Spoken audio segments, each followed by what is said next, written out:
Good evening. Welcome to the special public meeting, October 9th. Adoption of agenda. That the agenda be approved as presented. We have a mover, moved by Councillor Hondas, second by Councillor LeBlanc. All those in favor, please signify. Aye. All those against, motion carried. Any declaration of conflict of interest? No conflicts of interest were declared. Okay. Finance, 301, General Capital Fund Budget.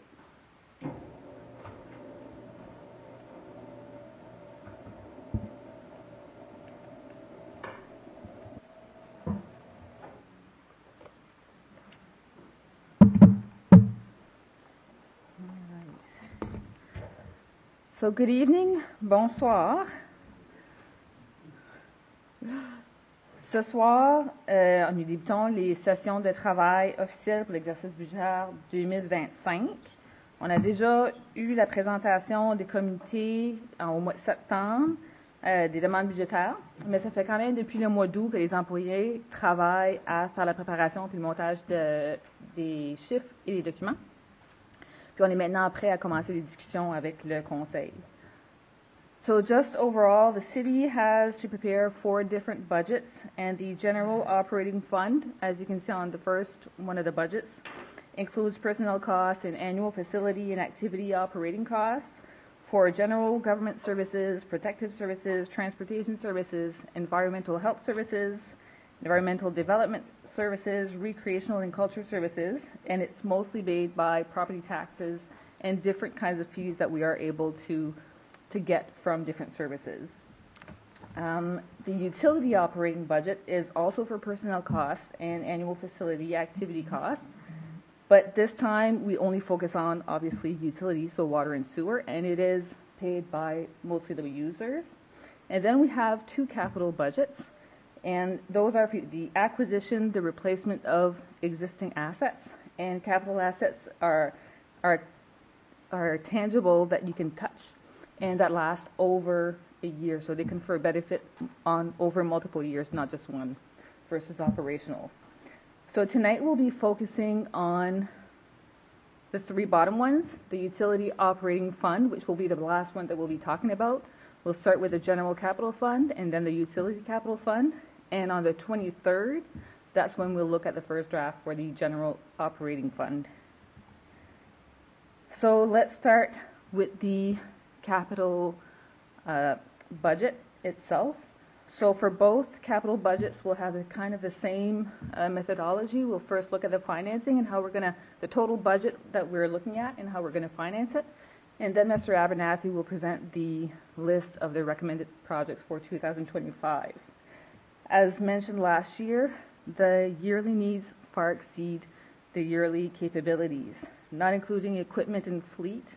Between the general fund and the capital fund, there's an infrastructure deficit of over $140 million. So this means assets are coming to the end of life cycle faster than we're replacing them. So staff is working diligently on having an asset management plan that links new asset replacement with how we can finance it. But even with this plan, aging of its assets will remain one of the biggest ongoing issues for years to come. So we're ready to start the capital general fund with the financing. And as you can see on this slide, the total budget is for $3,555,000, and that includes $900,000 paid cash from transfer from the general operating fund as planned, and I'll explain that plan at the end. We have $1.5 million that would come from the 2023 surplus. Then we would have $140,000 that it's recommended to purchase using the tourism accommodation levy. And then we would have another amount that would come from long-term borrowing for $515,000. But really, out of the full $3,555,000, we'd only need to borrow $515,000. We have a separate section for the $500,000, and that is specific to the project of the splash pad, because we have a financing mechanism that we could possibly, that wouldn't touch the initial format, but we would use Parkland Reserve to do that project, and we could still use the same borrowing that we already have with the same conditional approval. But we'll talk about that when we get to that project. So really, I'll let Mr. Abernathy go through the list of the project, and after that, we'll come back and see how detailed we can get with financing. Thank you, Sonia. So we'll start out with the Russell O'Neill complex renovations. With expanded needs at City Hall, the amount of office space is getting over capacity, and so we're needing to expand our operation over to the Russell O'Neill complex. And in order to do that, we obviously have to set it up in a manner that which works for our needs. So we have an estimated cost right now of we're gonna see what we can do for $500,000 basically, and go from there. Obviously, the cost of these types of renovations has grown excessively over the years, so a lot more money could be spent there, but I think we can hopefully get everything we need done there for $500,000. So that will house some non-public facing staff from next year on, basically. Moving on, the Russell O'Neill complex heat and energy recovery ventilators, the HRV replacement. So essentially, there's an HVAC unit on the roof there that's failing. It's not able to keep up with demand. Since we're going to be moving employees in there full time, obviously we do need a proper functioning HRV. So that's $85,000. We are looking to hopefully get some Efficiency New Brunswick funding for that, and possibly some RDC funding. Under buildings, we're looking at a new storage appliance for City Hall. This is under the IT department. Basically, the current appliance is obsolete and will not be, its end of service life is July 2025, so they won't be able to have any support for those units moving forward. So the cost for that is $75,000. Under police vehicles, pretty standard requirement here, one unmarked and one marked vehicle with equipment. You're seeing a little bit higher costs this year because the equipment that had been transferred over from vehicle to vehicle over the number of years is now obsolete and needs to be replaced. So rather than having a vehicle at $65,000, $70,000, you're seeing $95,000 there for a marked vehicle. And an unmarked vehicle needs a little bit of equipment as well. One wildland fire truck. Our current unit is from the early 90s. Obviously does not meet the requirement for a wildland fire truck to provide the service that the fire department does. So they are requiring a truck for $275,000. You've heard about the park's splash pad upgrade. The current splash pad is quite small. It does require a lot of work to to some of the piping and valves and control systems that are there now, which are located underground. Obviously, those need to be brought above ground to meet various plumbing codes. We're looking to do an expansion there as the capacity has been, the usage has been very high and frequently is over capacity, so we're looking to upgrade that. Total project cost, we're looking at around $500,000, and we're looking at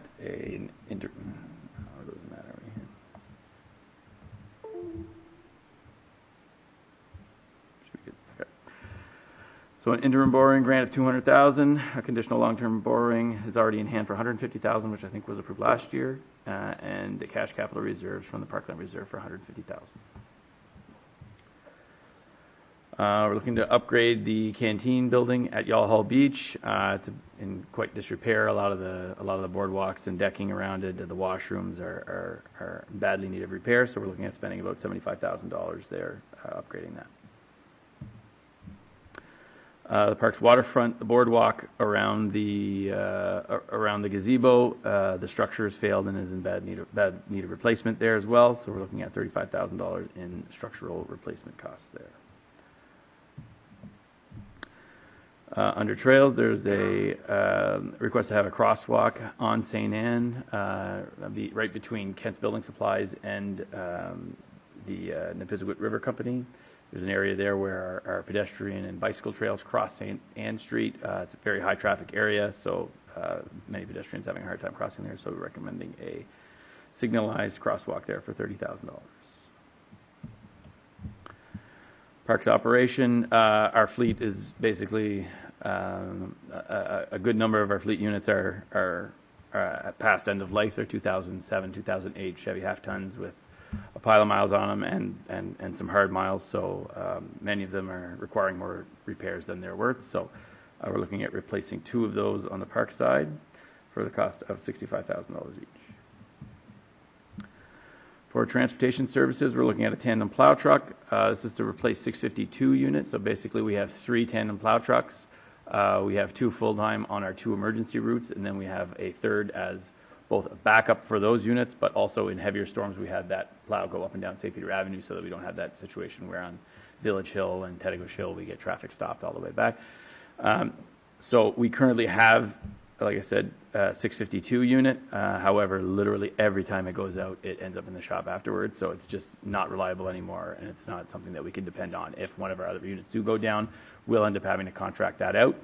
And since we have been upgrading our fleet over the last number of years, we've been using less and less contractors, so they're becoming more and more difficult to get whenever we need them. And whenever we need a plow truck, we need it now, and so it's becoming more difficult to contract that type of work out. So we're looking at $365,000 for a new tandem truck. Transportation operations, we're looking at a new tractor which would run a snowblower in the wintertime. So currently we have a versatile tractor, a New Holland 140, which basically was purchased used from a contractor back in 2008, 2009. It served us great, but it's literally falling apart. Again, it's another piece of equipment that's almost in the shop every single time we use it. And a replacement unit for a similar tractor to that is upwards of $500,000. So we came up with the alternative of a more of a standard tractor style where we could mount the blower to the front of that and use that for $320,000. We'd also do brush cutting in the summertime, so shoulders, edge of right-of-way, and doing utility right-of-ways through fields and stuff, keeping those clean as well. So year-round use out of that unit. All right, so streets, the New Brunswick Provincial Municipal Highway Partnership Program needs to be funded through about 21% for eligible items from the city, and then non-eligible items are covered also by the city. So in that program, the province is responsible for any provincially designated highways. But they only do the road structure, the drainage structures, anything in between the curbs, basically. They don't do any utility or anything else. And they don't do sidewalks, they don't do sod, they don't do anything outside the curbs. So anything that's not eligible, we need to handle. And so that's why you'll see eligible items and non-eligible items here. So the first item is Route 134 Bridge Street, which is Main Street to Miramichi Avenue. So those are the sections on either side of East Bathurst Bridge. So the province has approved that project for next year. So our portion of that is $255,000. That's for eligible items, so that's our 21% of the project. And then there's non-eligible items to the tune of $185,000, and that'll be covered under long-term borrowing. And now for street upgrades done by the city and not the province. We're looking at rough waters, Route 11 to the city, to the limits. We're looking to pulverize and grade and pave that for a length of 800 meters at an approximate cost of $280,000. Again, that'll be done using our own forces. Daniel Drive, similar. However, this one has a few extra driveways, ditching, driveway culverts, and things that need to be done. So we're looking at a cost of $175,000 for a section from Ulrich to, Vanier to Ulrich, and there's also a small section on Riverbank, which will be covered as well under that project. The third project is Little River. So Little River was upgraded and chip sealed in 2017. The standard lifespan for chip seal is between 7 and 8 years, so that's right where we are. So we're noticing that chip seal get very thin in the middle. We're seeing gravel come up. So we're looking to do a reseal on top of that. So no digging or anything, just having a company come in and do a chip seal coat on top of the chip seal that's there now to just give it that extra 9 or 10 years of life. And so we're looking at about $60,000 to complete that project. And that's from the CN rail bridge all the way to the limits, the exact same section that was upgraded back in 2017. Back to street paving, we were looking to pulverize and pave 200 meters of Ryan Road, so we're looking at a 100-meter section on either side of Van Tassel there, where it's quite bad around that turn. So we're looking at spending about $50,000 there. And I'll throw it back to Sonia, unless there's any questions. None? Thank you.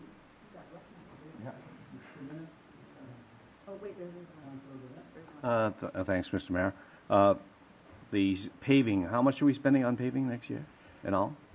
We're looking at 50,000 plus 60,000, so we're at 110 plus 175, so we're at 285 plus another 280, so we're looking at 565 on our own projects, Yeah. and then also another 255 for the provincially designated highway program, which is the Bridge Street sections on either sides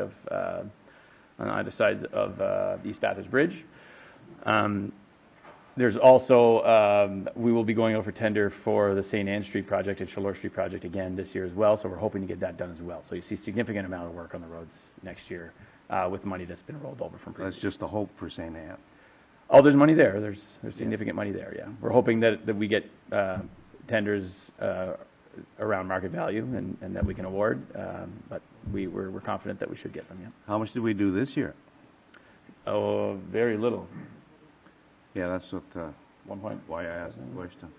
Yeah, sorry, not very. We did 400,000, I believe, in capital spending for Basin Street and Reardon, and then we also did a significant amount on Bayshore.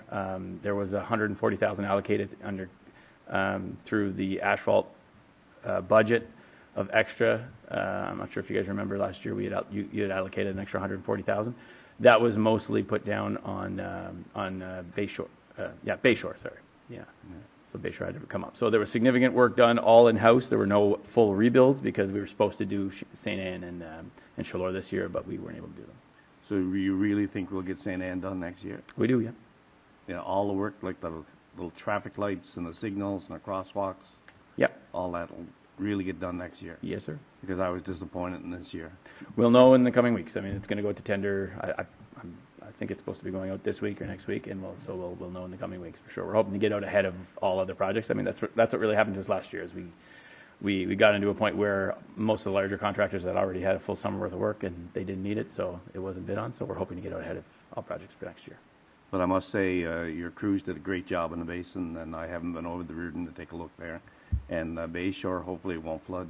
You know, just hope they got it up high enough there that they won't be driving through salt water again. Looking good. Hopefully. The guys are just going to be finishing up the base asphalt on Reardon tomorrow. They're hoping to get everything finished up by the end of the week. So that should. And there's no more after that this year? No. I think we're looking at snow pretty soon. So. Hope not. Yeah. Okay. Thank you. No problem. You have Mr. Pettigrew. Thank you, Bishop. I just wanted to wonder if Mr. Abernathy could give us an example on the asset management idea for Little River Drive, 60,000 top coat versus the traditional cost of what it would be if you did if you didn't catch it ahead of time, what the initial investment now, what it would save in the long term. Yeah, no problem, sure can. So the original project when we did that was over $600,000 with the chip seal, but there was significant groundwork that needed to be done.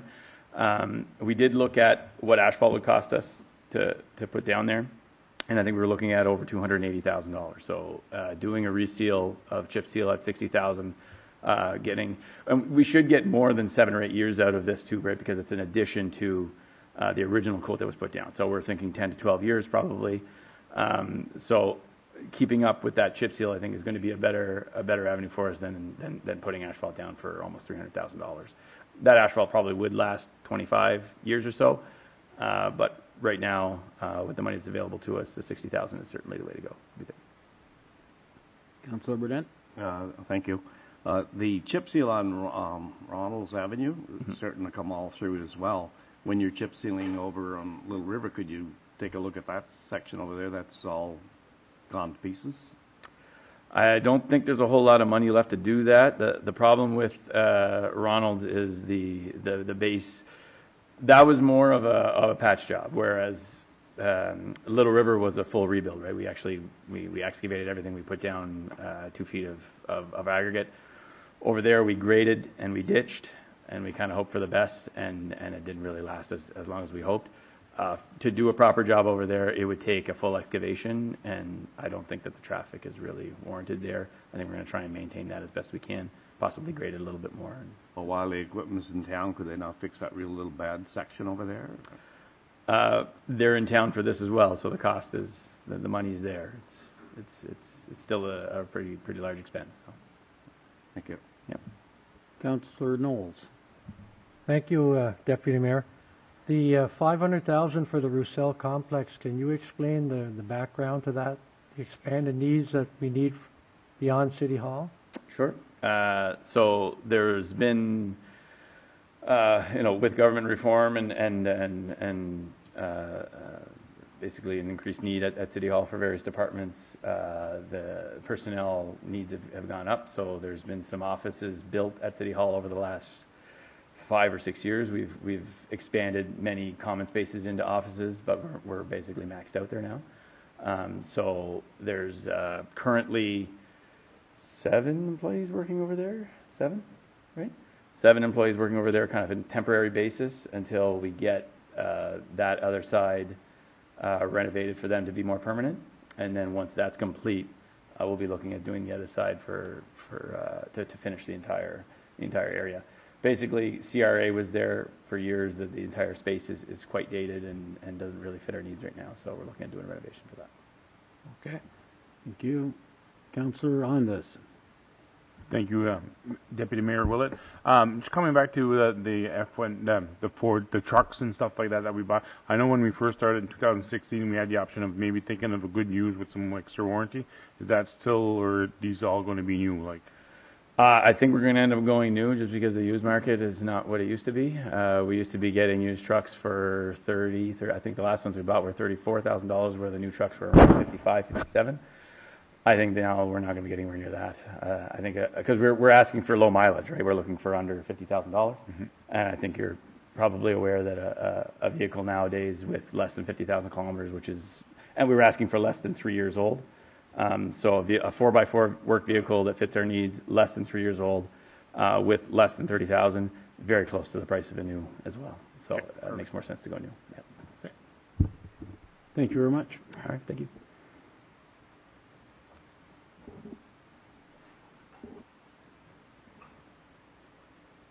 All right, so just to look at the question for the total number of streets, we did the math, and when you add the total streets overall, it's $1,005,000 in streets in the overall budget, which we had planned initially to have a $1.5 million budget last year, but with all the restructure and the available 2023 surplus and everything, that's why we were able to up it. So that's a better number than what we had hoped for, certainly. Just gonna try to get that. There we go. So financing. So really, when it comes to the resolution would only be with the format that we're proposing for a total of $3,055,000. And the reason why is because when you look at the $500,000, if council approves that we could take the money from Parkland, we already have the other sections approved. So the interim financing, we already have it for a bigger amount. The long-term financing, we already also have that. So really what we're doing is, because we're changing the financing format, we're just suggesting that we take the money that we're missing out of Parkland Reserve. It's been accumulated for many years, and we find that this would be a good avenue without making a dent in having to cut somewhere else. So that would be something that council would need to say if they're willing to go with that. And when the time comes, then we would simply make the resolution to take from the money from Parkland at that time.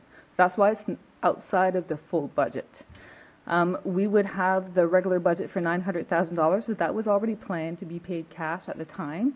We added the 1.5, And the other three, I don't know if you noticed, but within each slide, it talks about how it gets financed. The 3 projects for parks, so we're talking about the trails crosswalk, the boardwalk at the waterfront, and the third one was Yahal, at the beach. So those 3, we're recommending that we already put the money into capital out of the budget from the tourism levy. And the rest, that's where we would take the $515,000.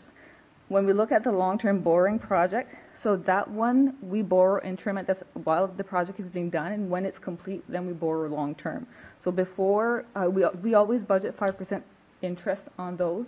Before, we used to be able to get interest on like 1%, 2%, but with all of the interest rates that have gone up, now we're actually getting them at 5. I've even seen at the peak a little bit higher than 5. Now it's starting to get back to regular, but we're still looking at high interest costs compared to before, so it's good timing that we're able to pay a lot of it more cash. And then when we borrow interim, our interest rate with the bank is prime -1. So right now the prime rate is 6.45, so we would pay 5.45. So that's when we really start looking at our working capital. So as soon as we have those where we have funding that comes in, if we borrow interim financing, if we have to, then we'll make sure that we put the claim as fast as possible in to get the money into our coffers as quickly to minimize how much we have to borrow. And that way, we've been really saving like hundreds of thousands of dollars that way over the year. And by having the money into our bank account, we've actually gained interest on it in the past year.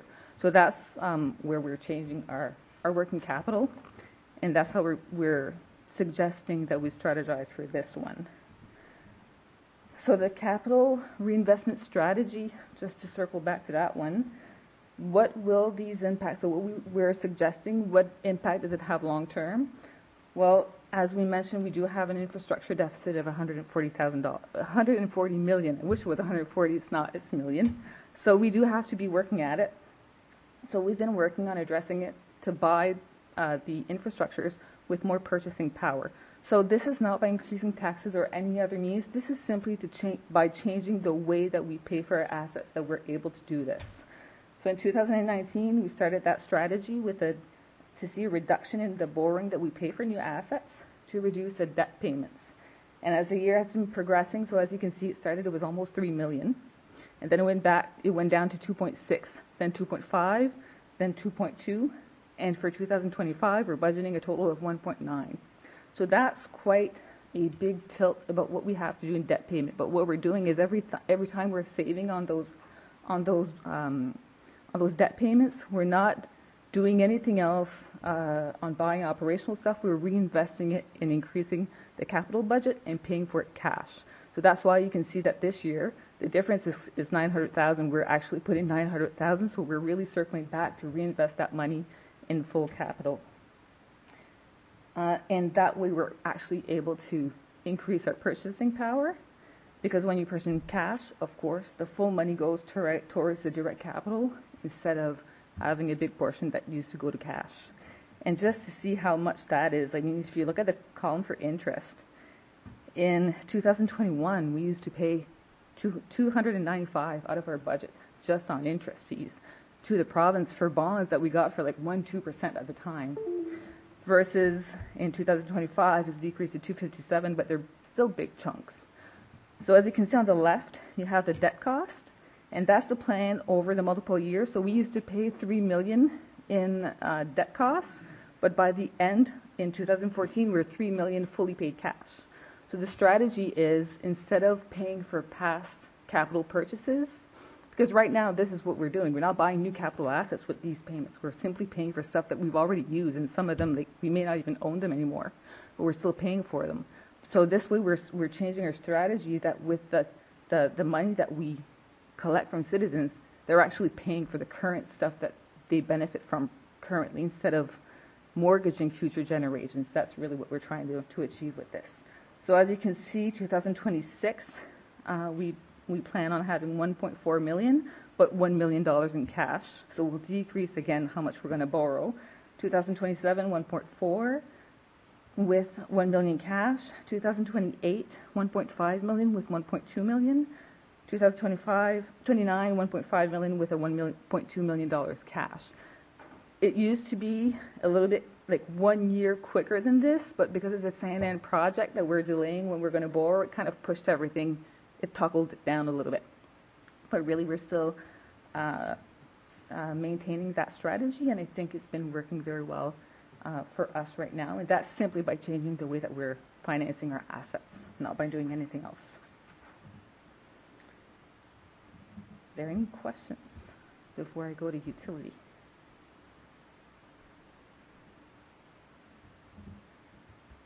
Ooh, Nice and quiet. it is, I can see. I may not need 2 copies. Councillor Burnett. Thanks, Mr. Deputy Mayor. When you first got up, you said that you calculated the roads to be 1,005,000. 1,005,000. 1,005,000. Out of that whole budget, how much is left over after that when you talked about the first budget? I've meant to get you when you were on that slide, but I missed it, you know, when you're looking at the Roussel and the... Oh, everything else? Yeah. I would be 3,055,000 minus 1,005,000 would be 2,050,000. 2,050,000. 2,050,000 goes on everything but roads. Equipment and let's not forget that a lot of that equipment goes to be able to do the roads as well. So yes, 2,050,000 if my math goes correct. Thank you. Councillor LeBlanc. Thank you. Just a quick one on the reparations that you're saying that we're due with the levy money. I just wanted to know, do we have the amount that would be coming out of the levy, and what is the predicted amount for the levy? Yeah, oh, sorry, it's right here. So the total from the levy is 140 total. That would be coming out. Assigned from the tourism levy directly, yes. Okay. And do we know what the tourism levy will be, roughly, the amount? On what we're presenting on the 23rd, we're estimating $250,000. But from the plan that we have currently, we'll look at that when we get to that. But contrary to other years, what staff is suggesting, that money needs to be fully expensed that same year. So if we wait without having any projects associated to it, then we end up with money that nobody feels like they should be doing because they think somebody else has a project for it. So we're planning on assigning, we have a very much available project, both capital and both operational. So on the 23rd, we'll suggest a plan that maximizes that $250,000. Perfect. Good. Yeah. Thank you. Could you tell me how much is left in the levy for this year? I'm doing projections. I wouldn't know. I'm not there yet. You're not there yet. Stay tuned. Okay, thank you. Councillor Burnett. Thanks again, Mr. Deputy Mayor. In the levy fund, there's been some requests from people that have come to our meetings. So there is money left over for some of those requests? Not necessarily. Are you talking this year, next year? For next year, like the Snowmobile Federation wants to put in some diking or culverts or whatever, and we're looking at maybe taking that from the tourism levy, so there's no money left after? So we're presenting that on October 23rd, but I want to remind while we're on the subject that the levy, the purpose of the levy is not to be a grants fund. It is to be able to accomplish stuff on our own to develop tourism. Sometimes it happens to be grants, but the purpose of it's not like the grants fund is really a grants fund. That one is really for our investments. So right now on the 23rd, what we're suggesting is a plan to outlay already that full 250, because to our knowledge, September was when people came to request. So we don't have, unless they came to present already, we go on that basis. So that was when that meeting occurred. So we're basing our operational budget based on that. They did come to request money for that culvert, and it was 30,000, I think, or 50,000. So there won't be enough money left over then for them to, and it is really tourism dollars because they want to keep tourists longer and they want them to come earlier. So those requests will be analyzed inside the general operating fund on October 23rd. So really right now we're only focusing on that part. That part is not analyzed yet. We're looking at the general capital budget. Okay, and Parkland Reserve, there'll be no money left in there? No, that would be taking the full money out of it because right now we estimate that we will have about 150. Because we're adding money out in this year that will bring it to 150, and that would take the money out if council approves for that budget, but it would enable to do the splash pad without cutting anything else. I thought the splash pad was gonna get done this year, no? Didn't get the funding? Okay. So the splash pad was approved in last year budget. That's why it's a section on its own, because really it's a 2024 budget item. But they didn't get the financing that they were planning to get, and because of it, it changes the format of the financing. So this is where we're planning to take the money from to pay for the difference. We're suggesting to it if council approves to go that route. Because this year we had problems with the decking at the waterfront, and I heard the money came from some strange fund rather than from Parkland Reserve. What happened there?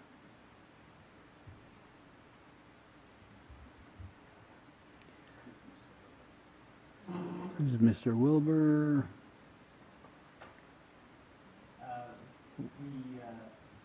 Oh, yeah, you just flashed. There you are. Thank you, Councillor Burnett. The repairs that were done this year at the waterfront were taken from our operating budget to have that work completed this year. So it was somewhat unexpected. However, with the current condition of the remainder of the infrastructure, that's why we're planning to have other components replaced in 2025. Okay, you wouldn't have taken that from Parkland Reserve. It is a park, you know. At the waterfront, I would probably think that the tourism levy would be a better source of financing for that particular area, more so than parkland. However, based on the cost to conduct the repairs this year, it was something that we were able to fit within our operating budget for 2024. Good. Thank you. So before I move on to utility. I have one more. Oh, sorry. Councillor Legacy. Thank you, Deputy Mayor. I have last year's budget in front of me here. I'm just curious because you had mentioned how the capital infrastructure deficit was 140 million this year. It was 138 last year, and it keeps seeming to increase. Oh, sorry. Basically, I was just asking about the asset management plan to see if there's been any progress on that, because it seems that it keeps growing every single year. It went from 138 last year to 140 this year, even though our debt's going down. So has there been any work to link those two to kind of start having a decrease in this deficit?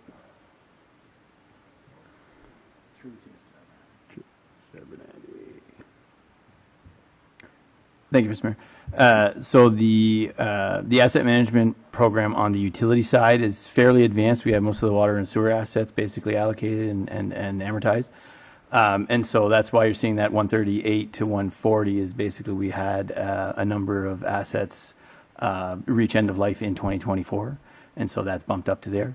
There's some included, we basically tie a percentage of it to the transportation assets as well, because there's roads and everything associated with repairing water and sewer as well.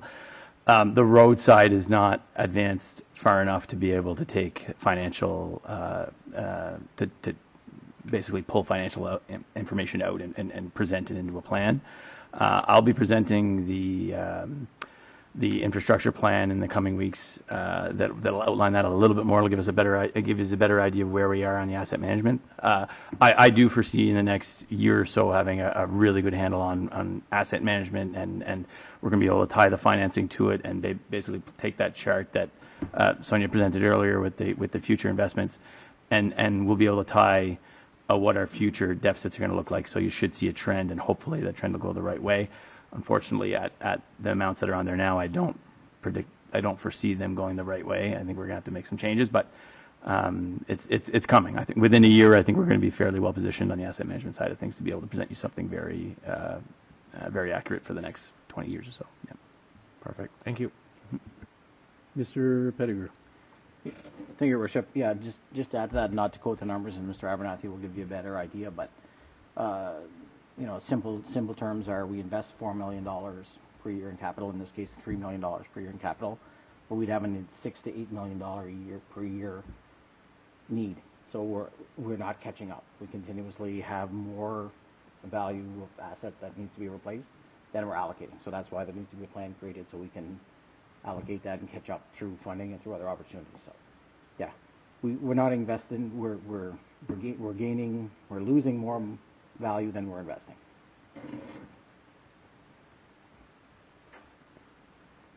Which is the same across Canada.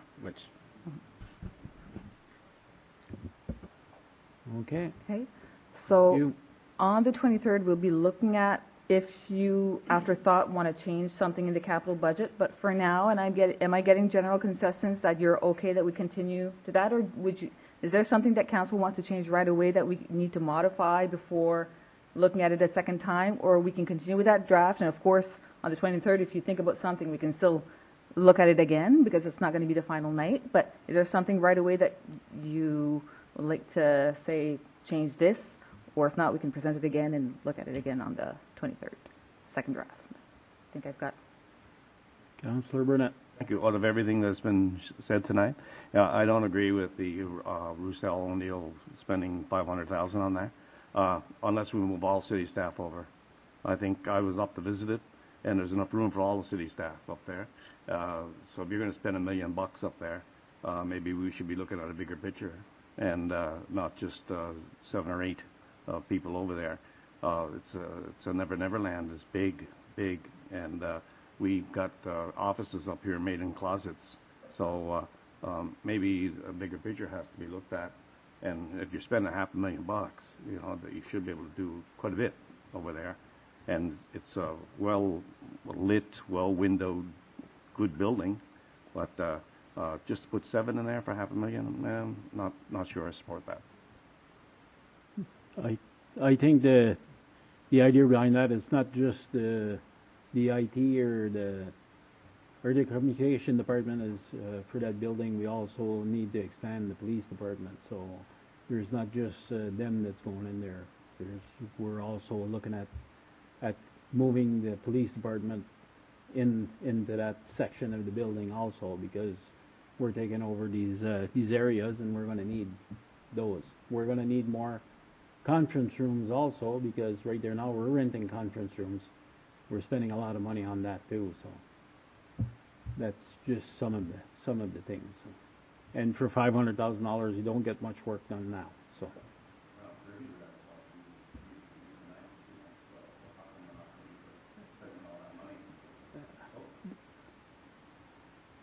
How come the taxpayer's not privy to spending all that money? And we hear tonight, you know, we might put the police up there, we might put somebody else up there, and yet we're being asked to spend a considerable chunk of change. Well, I think it was mentioned here before quite a few times that the police station was going to need more room up there. The IT and the communication moving there was the different thing. But as far as the police station, I think we've been talking about this for more than a year now. So. And I find the isolation a little bad too. It isolates 7 people from the whole working City Hall. I feel bad for them. Mr. Abernathy.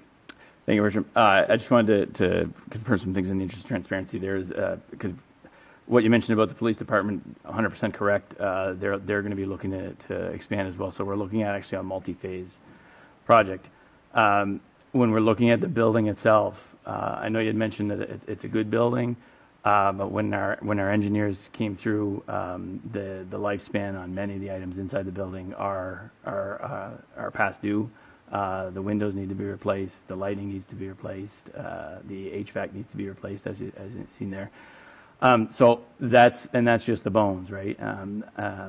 Basically, the numbers that we got from the engineers were significantly higher than what we have there. We're basically do the best we can with that amount of money that's going to fit in our budget. So a dollar doesn't go the same distance as it used to go. If you remember, there was a project that was tendered a few years ago for I think it was offices at the Casey Irving Center. That project came in like 300% over budget. It's really things are the cost of things are really escalating more than they used to. So unfortunately, it is the cost of doing business nowadays. I don't see any other lights on. I guess I'm the only one who disagrees with it, but I won't vote for it. Thank you. Okay. We still have the opportunity to look at it again on the 23rd. It's not the final draft, so sometimes your mind goes after, but we'll look at the 23rd second draft. But utility. So the utility fund, when we look at the financing, that one, although we do have a capital reinvestment plan lined up that we'll show at the end, we're not there yet to be able to start it. We'll be able to start it once we finish paying some CMHC projects and that we kick off a year or two. But in the meantime, we borrow for the full regular budget for $750, which is not a lot per year for the utility fund, but that's what we can afford to reimburse. And then we have the interim financing for the grant for the CCBF. So we say interim financing, but you will see that we do have a structure that we minimize the borrowing as much as possible, but that's the old gas tax fund. So now it's called the community, it's a long name, it's written on the slide later on, but this is the old gas tax fund. It's written on another slide, the full name, but right now I remember it as a gas tax fund. But for 2025, we plan to allocate $985,000 on that for the project, the other side of the Bridge Street project, for a total of $1.7 million on that fund. So again, Mr. Abernathy will go through all of the assets and we'll look at the financing afterwards again.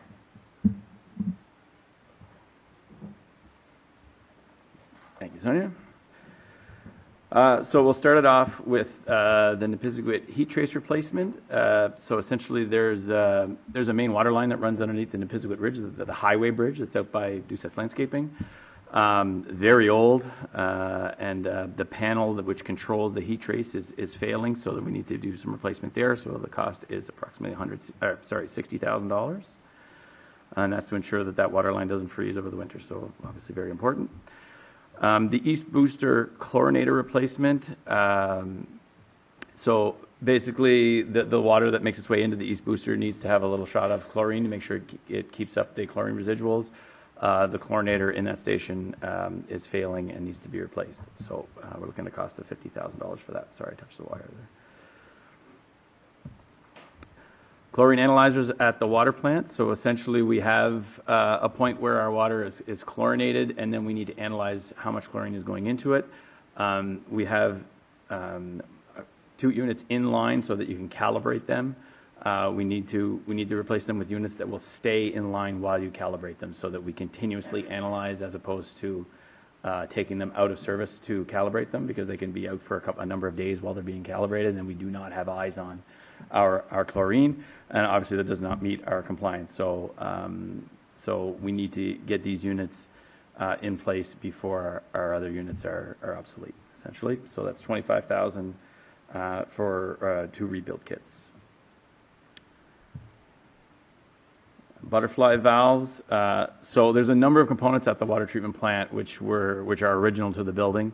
One of which are the main butterfly valves, which leave our clear well, which is our holding tank, basically our reservoir of clarified water. And from that tank, it goes through a set of pumps and out to the system.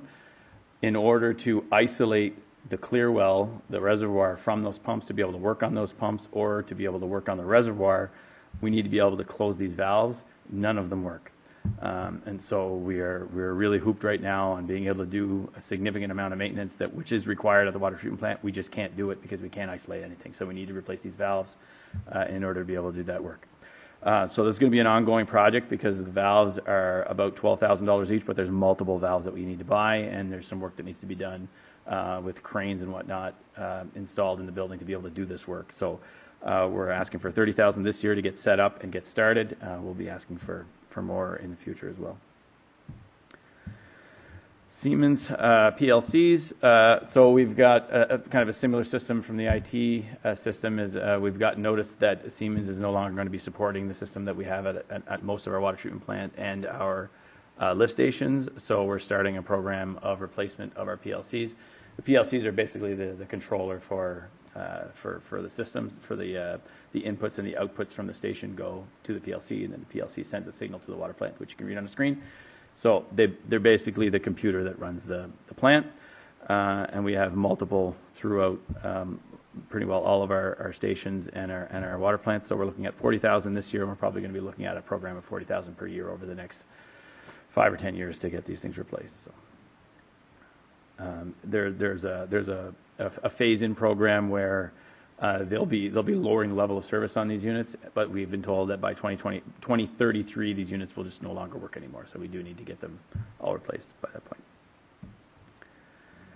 Arc flash upgrades, wastewater treatment plant. So essentially, a lot of the electrical components at the wastewater treatment plant are I'm not sure if they're actually original to the building from the 1970s, but they look like it. And so there's many aspects of it that which don't meet the code for arc flash safety. And an arc flash study was completed at the wastewater treatment plant, and there was various recommendations for work that needs to be done to bring them up to standard for our employees to be able to work there safely. And so the cost to do those upgrades is $120,000. So we'll get that done. And then the former gas tax funding, which I believe is the Canada Community Building Fund now, for $985,000 is going to be allocated to the utility portion of Bridge Street, which is the two sections on either side of the East Bathurst Bridge. So we talked earlier about the provincially designated highway program. It's a little complicated here. We're going to be doing that project through the provincially designated highway program for the road portion of it. The utility portion of it, however, we need to pay with this money from the Canada Community Building Fund. So that's for $985,000. So we're looking at a full rebuild right from Main Street to Miramichi Avenue. On the equipment side of things, we're looking at a tandem dump truck. It's going to replace our current dump truck.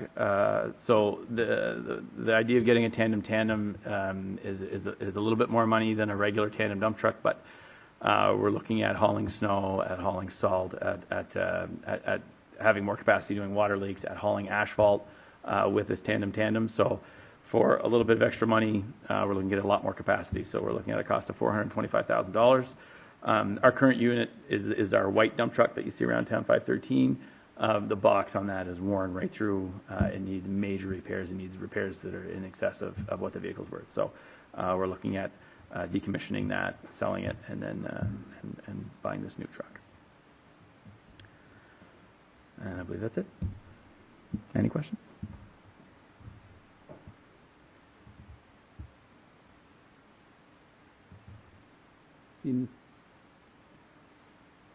Councillor Burnett. Me again, thank you. Sewer treatment plant now is 55 years old. And I know at one time we were looking at building a new one and relocating it somewhere else. And here we are spending some money now. The overflow from that sewer plant now, is it still legal?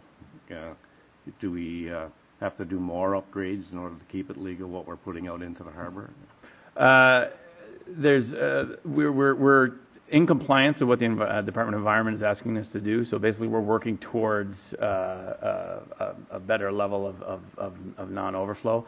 Essentially, right now, whenever we get big rains, the issue is not the plant; it's the system. It's the sewer system, which is letting inflow and infiltration enter the system and to overload the plant. So whenever there's a big rain, there's a lot of water making its way into our sewer system and going to the wastewater treatment plant, and so that heavily diluted water is overflowing. Obviously not ideal. We don't want to have any overflow from the wastewater treatment plant. But I just want to make clear that we're not overflowing any raw sewage, concentrated raw sewage into the bay or anything like that. It's whenever we get those heavy rains and big snow melts that we're getting a lot of inflow and infiltration into the system, which is overloading our system, and we're getting some overflow. So right now we're in compliance with what the Department of Environment is asking us to do. We're working towards, in the future, doing an inflow and infiltration program. You'll see in the infrastructure plan, which I'm going to present in a couple of weeks, we're going to be recommending getting that study done within the next year or two in order to reduce that inflow and increase our capacity at the wastewater treatment plant. Now, if we were to relocate our wastewater treatment plant at our current flows, we'd be paying an astronomical amount of money to treat that amount of water. So we need to deal with our network first and make sure that we can reduce those inflows and infiltration before, so that we can get our number down to a number that's reasonably, a reasonable cost to treat before we go ahead and build a new plant. Because we would never get approved for a plant for a residence, a city that has 4,400 residences, but the amount of water that's going to our waste plant is equivalent to a city that has 15,000 residences. They won't approve that. They'll approve it for 4,400 residences, but we need to get our network under control before that happens. So we're working towards getting that under control first before we make a recommendation to relocate and rebuild a new plant, so that we get an accurate idea of what the actual inflows are going to be. So we're actively working on that. We're not where we want to be yet, but we're getting there. Yeah. Over the last while, whenever you did a street or construction on the ground, you separated the waste from the water. Are you still going to do that on Bridge Street with the project there, where you're what was it? I forget the amount. Yeah. Are you going to separate there? We don't have any combined sewer there. You're 100% correct. That was one of our objectives in our letter of compliance from the province, was to do more sewer separation projects. There's very few left in the city. The big project that we did last year was aimed directly at separating sanitary and sewer. So the corner of St. Andrew and Main Street and the corner of St. George and Douglas, those were purely separation projects of taking that storm out. So we're seeing our numbers drop a little bit. Those projects aren't 100% complete yet. Once they do get complete, we'll see even more numbers drop. But to answer your question, yes, we're still working on that. On this Bridge Street project, there's no combined sewer there, so there won't be any on that. But any other areas, we would do that. Yeah. Thank you. Yep. Thank you. Thanks.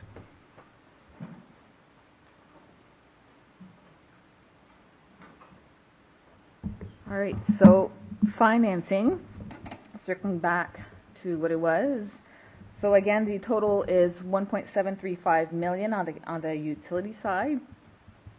So the first one we would borrow in the same way. Ooh, I really clicked a lot. On the same way than the general fund. But when it comes to the gas tax fund, what we want to say is that we will manage it closely. And the reason why we're not talking about interim financing for that one like we would is because I keep calling it the gas tax fund, but that's not what it is. That fund is over 5 years. And before, let's say let's say the total is 5 million over 5 years, we would sometimes do almost the equivalent of 5 million on year one, and then we have to borrow interim financing until the money would come in, because we get 1/5 of that money every year into our bank account, whether we use it or not. And then we reconcile it at the end. So it means that we spend the money and then we have to wait for it to pay. So we would borrow interim financing, pay interest on that, and then when the money came in, then we could pay it back. Now we're letting the money come in, and if it's projects that are divided over 5 years, so in this case, the money for 2025 is actually around that amount. So we won't need to borrow because the money will be into our bank account. That's what the value of the project is. If it was a value of a project that took 2 years for the money to come in, we would wait for 2 years for the money to come in, and then we would do the project. We've saved hundreds of thousands of dollars by doing that. And when it's in the bank account, if we accrue interest on it, we can't use it for operational thing. It gets reinvested into those capital gas tax project as well. So we can do a lot more with those projects by changing the way we do our working capital. So that's why that one, I'm not talking about interim financing. It's actually a grant, because we will wait for the money to come in and then do the expenses. So that's the case right now for that one. And as you can see, we do have a capital reinvestment strategy. So you can see that it is decreasing, but we're paying CMHC for a big loan that we had back then, and it's coming to an end in 2025. And again, that San Ann Shadal Street project that was supposed to come in to start this year is pushing back everything 1 year. So that's why you can see that the decreases are putting a little bit later. But once we start tilting and finish paying those big amounts, we go from a payment and look at the big picture. When we say that we have a budget of a total of 8 million that you'll see in utility operating, well, 2.2 million will go towards just paying past debts. So it is quite a big number. So So working on decreasing that would be very beneficial to the city and pay more cash and do the same capital reinvestment strategy that we do have in the general fund. So that's what we're planning to do. And in the interim column that you see there, it's called interim, but really it's for the gas tax funding. Those are the outlays of the projects that we have lined up over the next 5 years using that money. Any question before we go to the operational utility fund? No question. Okay. So operational utility fund. So this is a day-to-day operations. It's not the capital fund. It's not the big gadgets. It's not the big equipment. It's a little bit less fun, but it is one of the 3 budgets. So the total proposed budget for 2025 is $8,046,732, which is an increase of $256,000. And we need to say that that fund is interrelated with the general operating fund because some transfers are done between the funds to charge each other for the cost that each other give each other. So that budget will stay live until both funds settle. So if you see changes between now and 2 weeks when we present, it'll simply because one fund is settling and having an impact on the other, but we'll keep that moving. So how is the utility fund funded? Well, it is a water and sewer service within the city of Bathurst that is funded by the users. Contrary to the other fund, we have access, yes, the other fund for the general operating is funded by property taxes, but we have access to a lot more money that we can do services for. That one, there's a minimal amount of revenues that don't come from the user. So it really is a user pay system. And so that means that in order to provide revenues, the users will need to provide, and we need to look at the expenses. So in order for us to know how much we need to charge users, we start with the expenses. So that's why it's a little bit reversed. So environmental health, which is really the water and sewer portion of it directly, not the debt part. So the administrative fees have increased by $91,000 because of the charges from the general fund. Purification, maintenance, and treatment has increased by $132,000. That's for wage redistribution for $71,000, electricity for $21,000, and supplies for water treatment plant for $40,000. So you'll see the electricity impacts a few accounts because we are predicting and V-Power with the increases in electricity. So that the water and wastewater treatment plant do use a lot of electricity, so it does have an impact on those ones. Source of supply has no significant changes. Transmission and distribution have a decrease of $34,000. Although salary redistribution, it does create a decrease because we are reallocating employees according to the work. That's why sometimes we say wage redistribution is because they will be working more in one area versus the other. So although we do have a decrease, we have a line item for asphalt that would be increased by $20,000, and miscellaneous services was increased by $10,000. But we have a decrease in salaries for $70,000 in that bucket because I said allocation from the other one, so they're kind of shuffling between each other. Power and pumping have increased by $95,000 for wage redistribution in the amount of $16,000, and electricity for $4,600. And the rest of the increase is from transfers from other sections because we do have transfers from funds, but we do have transfers for services amongst each other as well. Billing and collecting has an increase of $67,000. Postage for monthly billing has increased of $33,000. So we are just on the rim of going live. We're supposed to go live last billing. We had a few details to finish, so it's hopefully next billing. But even if we go live with the online billing, then we'll start moving on collections. So we'll be sending letters to collect the money. So we prefer playing it safe and maintaining that amount as such. The rest of the increase is due to reallocation of salaries for adequate coverage, and the amount might be less in the actual replacement cost, as we'll show in another section, because one of the things we have employees that are covering vacation for each other. So when they work in the other section, that gets reduced here and charged to the other one. So in actuality, there's fluctuation into that bucket right there. So the total increase for that section compared to 2024 is for $356,000. And then in wastewater disposal, the total increase is for 176. So the administration, that is the same reason for the increase as the water part, because they're pretty much split in half, not exactly, but almost. And then the wastewater collection system sees an overall decrease of 10,000, which is for redistribution of salaries.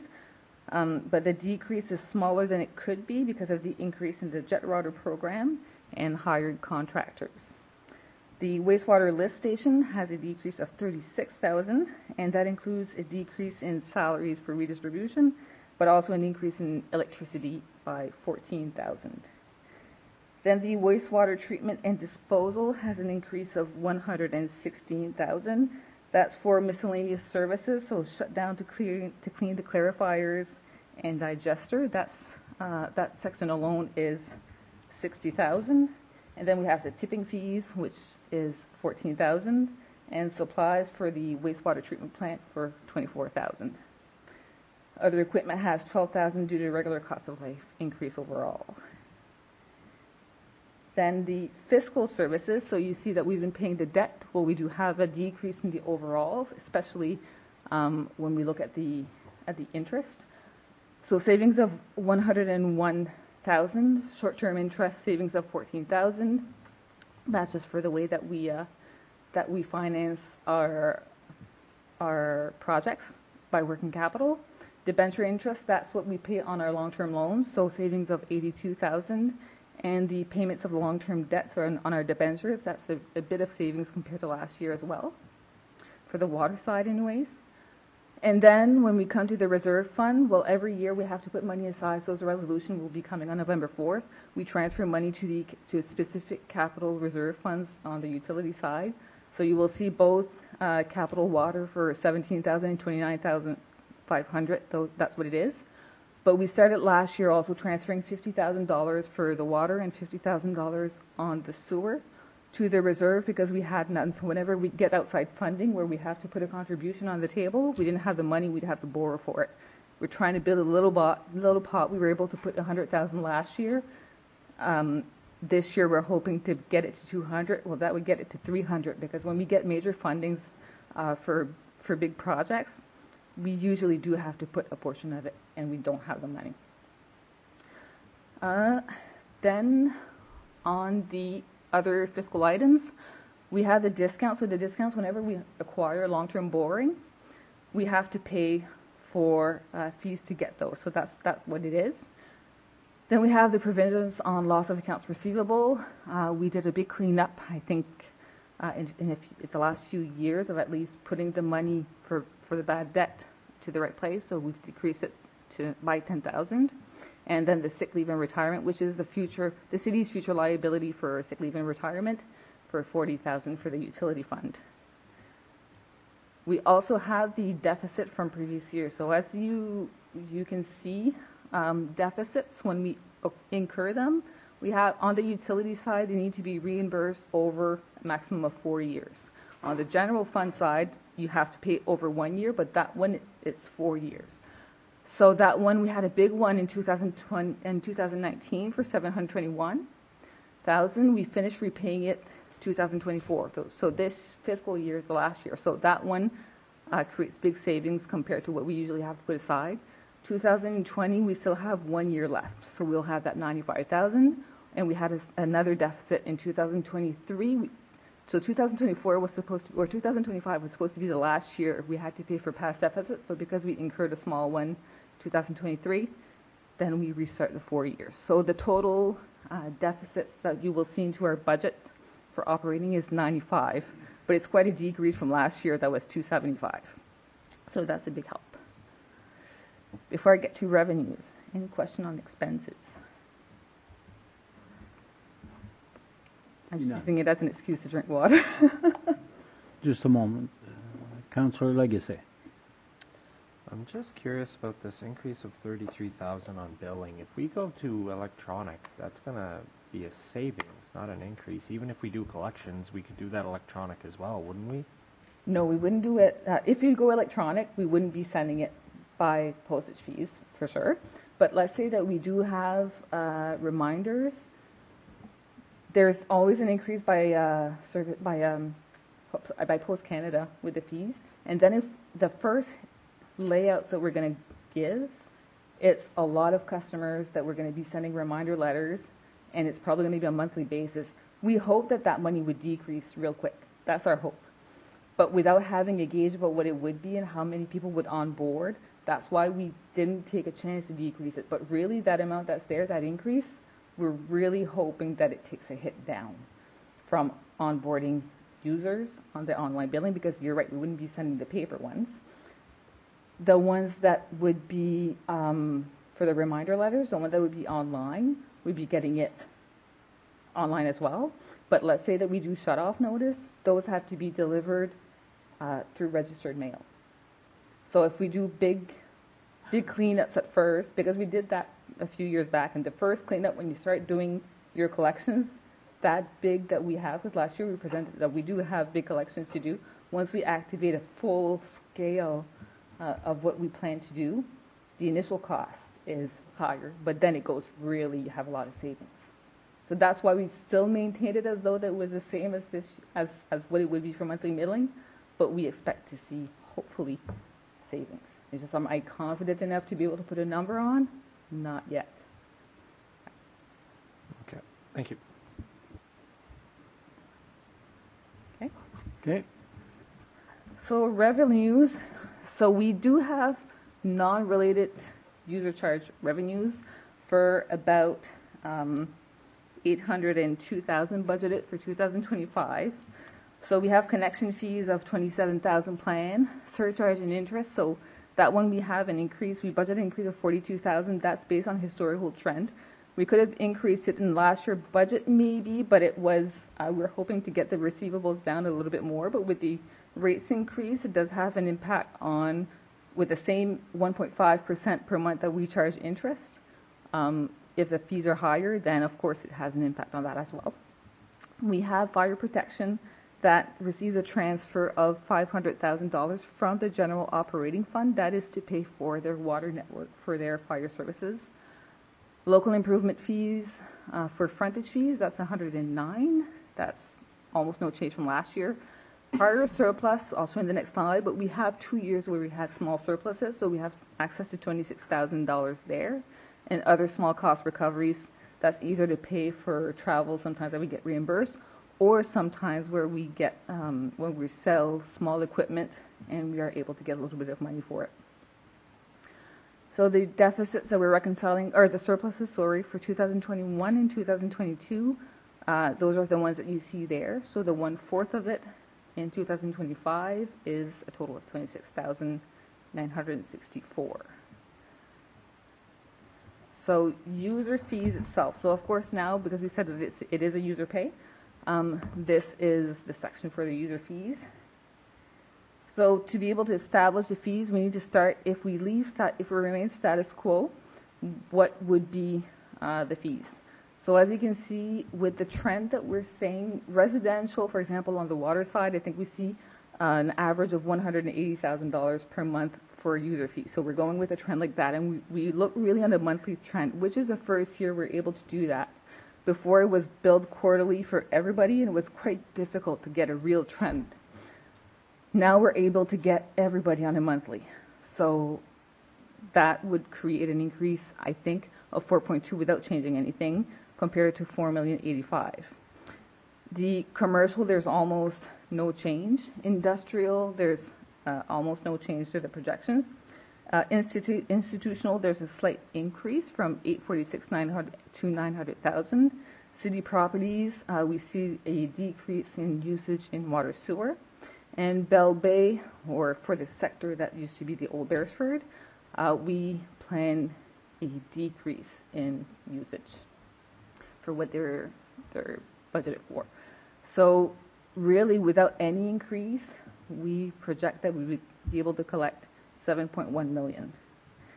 When we look at the total expenses that we looked at, we had 8,046,000. If we take away the other revenues, that's 802, and if we take that 7.1 million, it leaves uncovered 135,000. That's why we're recommending an increase of 2.5. And when you look at it with the inflation since January, the inflation has been 2.5. In the past, we've seen budgets where they were absolutely no increase for many years. What happens is with regular CPI increases, if you don't follow that with your rates, the only way you can cut it is to buy less and do less repairs and less maintenance works because you have less purchasing power.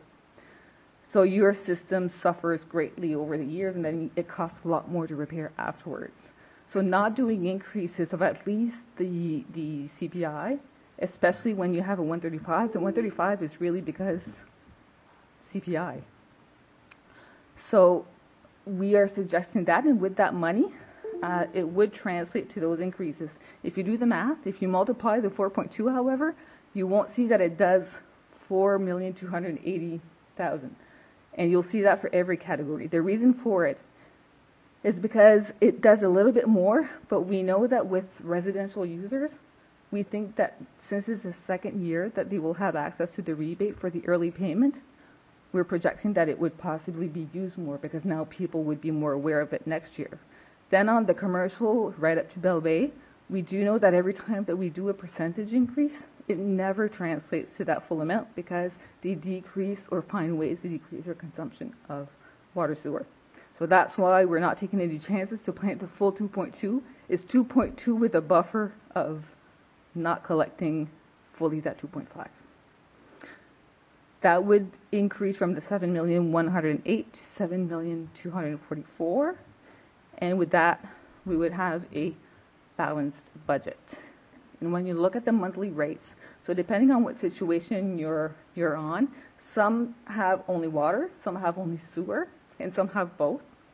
Some only have the connections, some have 1 unit, some have between 2 to 4 units, and some have 5 and plus. But the most common one is the one with 1 unit with both water and sewer fully connected. And as you can see for 2024, the rate is $825,000. If we go to 2.5%, it would increase to $845.63, which would meet an annual increase of $20.63. So a monthly increase of $1.72. And as you go, you have less increases because we have lower rates per unit depending on where you are on the scale. So that's what it would give for the water and utility. And when we compare where we were on the metered in 2021, so average 717, 2021, 2022, it was average 770. In 2023, it was 845 average based on the consumption.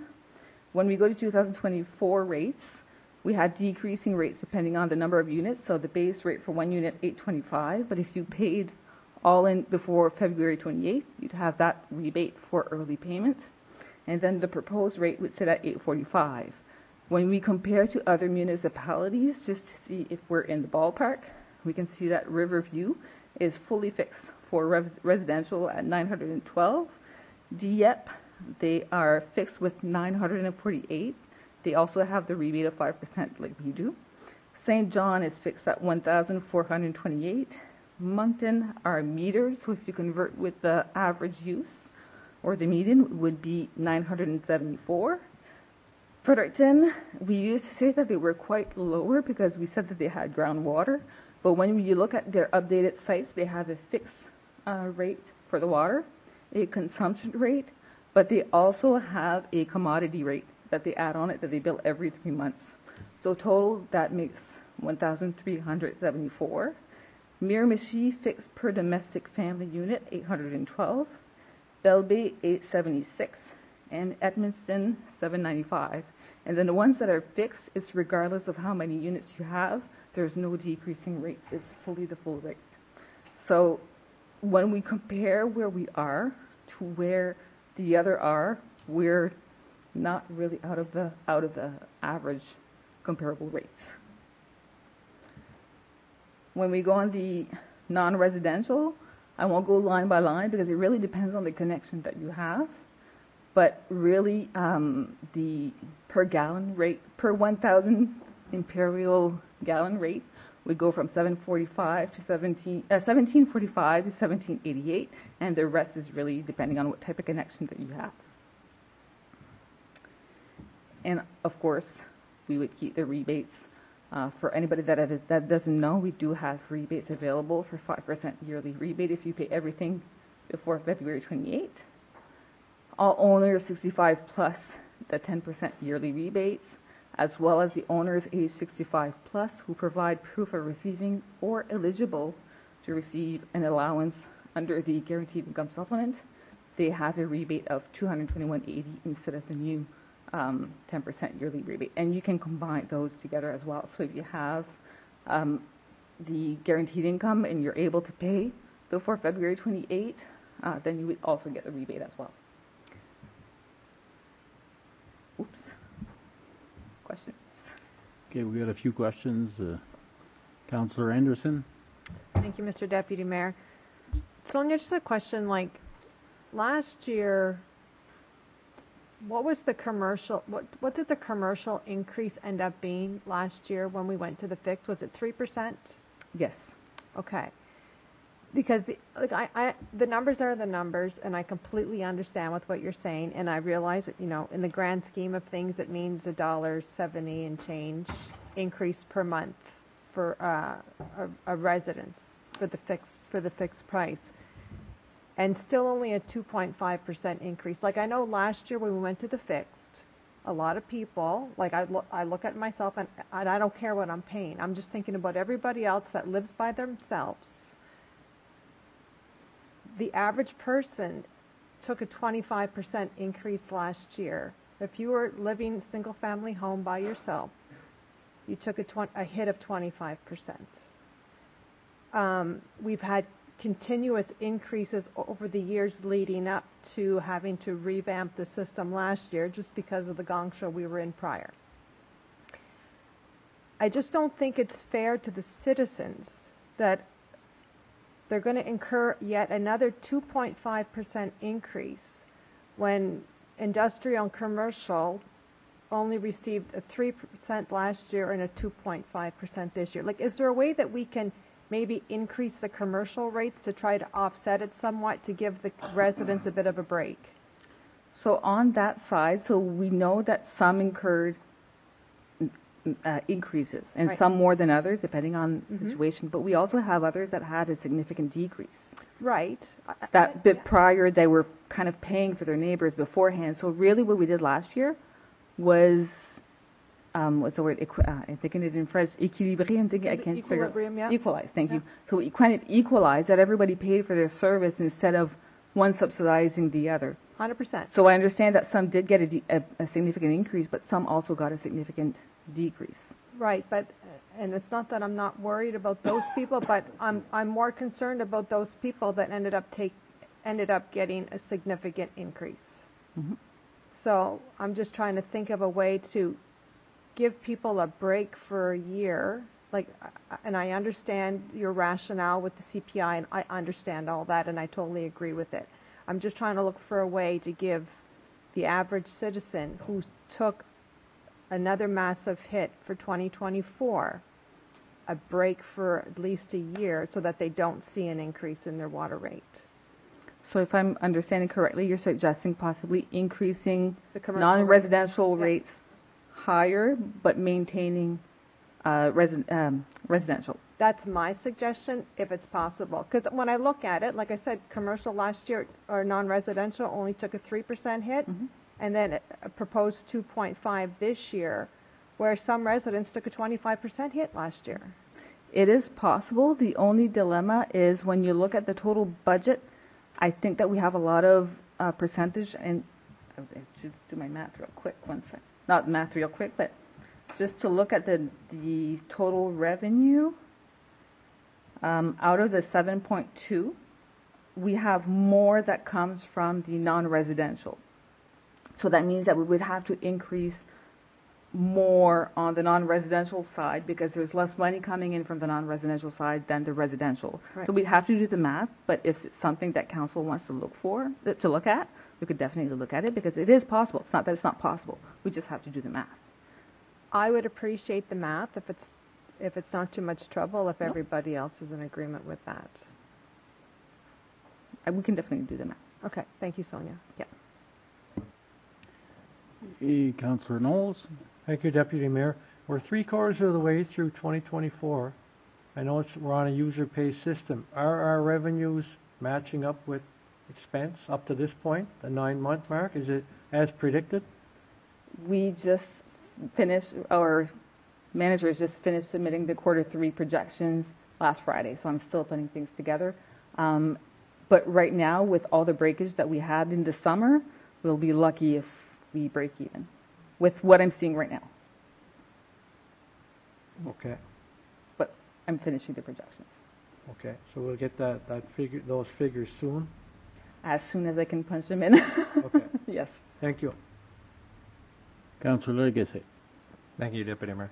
I just wanted to respond to Councillor Anderson. I'm understanding of your point of protecting the citizens, but as a business owner in the city of Bathurst, we don't have a lot of the protections that we now have with the change in the system. So my business itself has had 3 leaks that it's all in line that we could not be made aware of until we actually receive our bill. So they have come in 2 to 3 times higher, and we don't have the protections that used to be in place for that 1-year term before the switch that, if you have a leak, you get to maintain whatever your standard average was. So we are still significantly paying higher and having risks.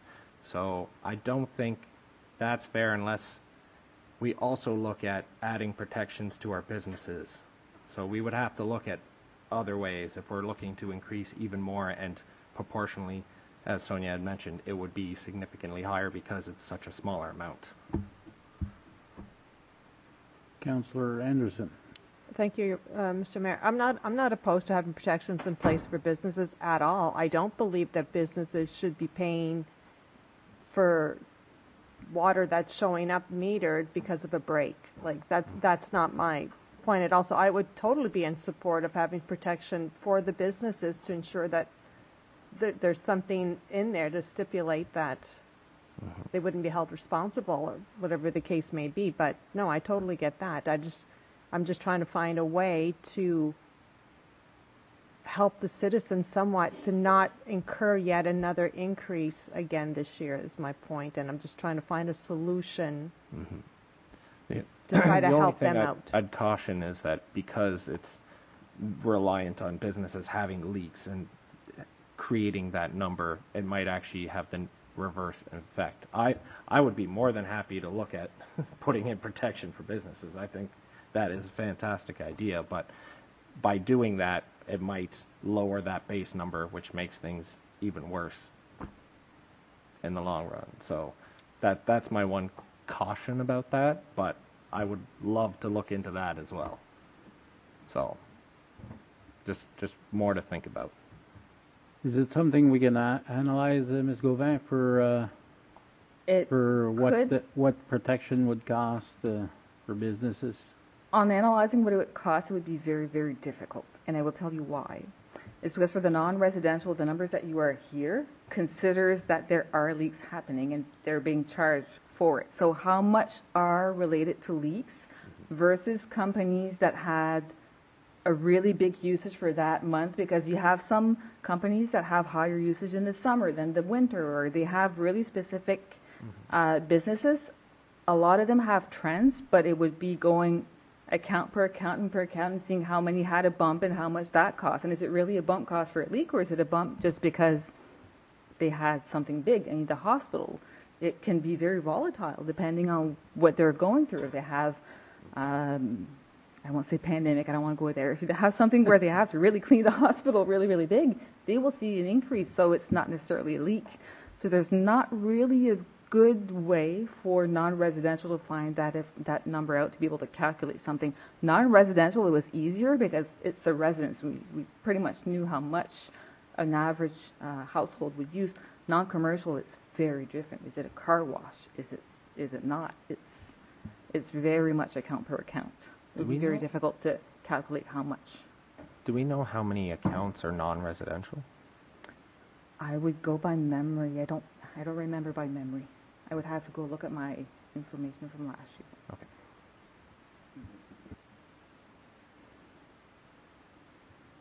What's food for thought? Oh, for sure. Yeah. Okay, so we keep on. So do I bring the same? We will do the math because we were asked. Other than that, when we present, other than the math, those numbers will remain the same with the format with the math of what it could look like. And I think that's it. That means we would have gone through the first draft of 3 full budgets out of 4. Okay. Unless before I go to the RSC, because I forgot we were doing that one. I thought we were done. All right, so we'll switch to the RSC budget.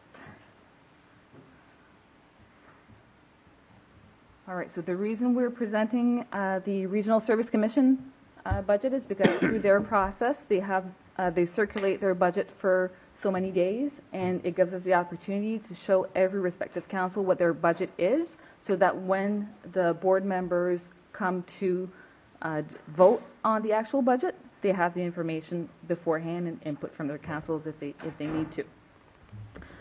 So this is the budget that is being circulated. So as a mandate overall, as a regional entity, the Regional Service Commission plays an essential role in coordinating and managing public services within the region, and through its regional mandate, focuses on collaboration. It promotes synergy among municipalities, organizations, and stakeholders to maximize available benefits and resources. So their regular budget. If you remember last year, they introduced the government introduced the famous RSSF funding, and that is because with the local government, we had an equalization grant. So when we received the unconditional grant, we had a portion that was the regular equalization grant, and we had a portion that was core funding. Over the next 5 years, that core funding is decreasing by 20% per year and being sent to the Regional Services Commission across the province. So and that's being translated into this RSSF funding. So their RSSF is going to increase 20% per year, while ours decreases. So in 2024, they had distributed a total of $560,000 overall through all the initiatives. And in 2025, they would distribute $844,000. So that's an increase of $283,000 RSSF. So you can see, we'll see it on each slide, but the most significant change from last year are 2 things. One, in planning. Last year they had $149,000 in planning, but it's a service we don't participate on, so we couldn't take advantage of the funding for the RSSF.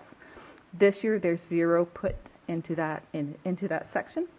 And the other one is through the negotiated agreement that was voted on recently.